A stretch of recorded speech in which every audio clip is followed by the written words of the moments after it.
فيه صدق اللہ العظیم.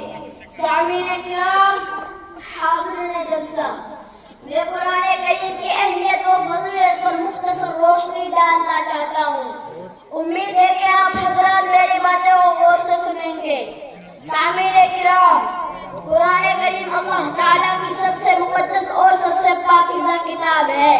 اس کا ایک ایک حرف سچا اور صادق ہے. یہ برہمت تک آنے والے تمام انسانوں کے لیے راہ ہدایت ہے. جس طرح اس کی تلاوت باعث ثواب ہے، اسی طرح اس کو عقیدت و محبت سے سننا اور دیکھنا بھی عبادت ہے. اس کو چھونا اور پکڑنا بھی باعث سعادت ہے. اللہ تعالیٰ نے اس کے پڑھنے پر ایک ایک حرف کے بدلہ 10 نیکیوں کا وعدہ کیا ہے. یہ وہ کتاب ہے جس نے اس کو پڑھا اس کی زندگی میں انقلاب آ گیا. جس نے اس پر عمل کیا وہ شرافت و بزرگی کا امام بن گیا.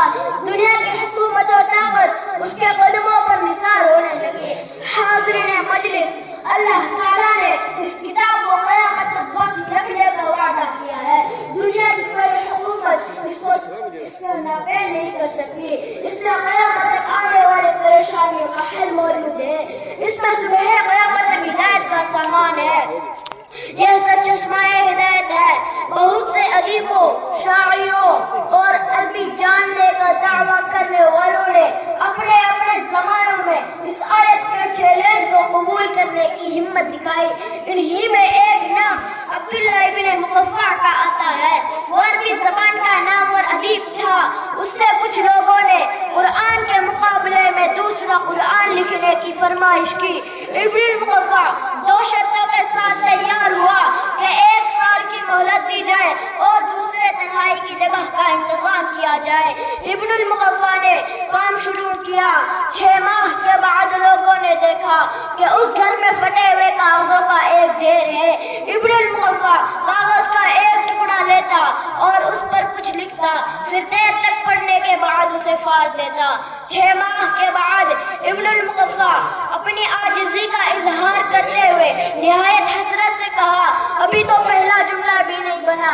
اسی طرح ماضی قریب میں مصر کے مشہور ادیب کامل گیلانی، جن کا عربی ادب میں ایک ممتاز مقام ہے، انہوں نے اپنے ساتھی پروفیسر رنگل، جو کہ خود بھی عربی کے ادیب تھے، ان کے ساتھ مل کر کوشش کی کہ واقع جہنم بہت وسیع ہے، اس کے 20 جملے بنائے جائیں. 20 جملے بنانے میں ان دونوں نے اپنی پوری مہارت لگا دی. لیکن قرآن کی اس آیت کو دیکھ کر گیلانی نے کہا کہ قرآن کے مقابلے میں ہم لوگ بچے معلوم ہوتے ہیں. قرآن آیت یہ ہے، یوم نقول لجہنم هل امتلأت وتقول هل من مزید. اے مسلمانوں، تم تو قرآن میں شک نہ کرو. جب یہ ثابت ہو گیا کہ قرآن مقدس کسی انسان کا کلام نہیں بلکہ احکم الحاکمین اللہ تبارک و تعالیٰ کا کلام ہے، تو پھر اس میں کیے گئے وعدوں کو پانے کی کوشش ہم کیوں نہیں کرتے؟ ہم اپنے کاروبار کو قرآنی رنگ میں کیوں نہیں ڈھالتے؟ ہم اپنے رہن سہن میں، اپنے معاملات میں قرآنی احکام کو ترجیح کیوں نہیں دیتے؟ کیا ہمیں یقین نہیں کہ قرآن اللہ کا کلام ہے اور اللہ تعالیٰ کے بتائے ہوئے اصولوں پر عمل کر کے ہی ہم دنیا اور آخرت میں کامیاب ہو سکتے ہیں؟ ہم کامیابی پانے کے لیے ہر کوشش کرتے ہیں لیکن قرآنی پیغام پر عمل نہیں کرتے. کیا یہ قرآن پر شک ہے؟ کیا ایسا تو نہیں کہ کافر لوگ قرآنی الفاظ کے بارے میں شک کرتے تھے اور ہم قرآنی وعدوں کے بارے میں شک کرتے ہیں؟ دوستو، اگر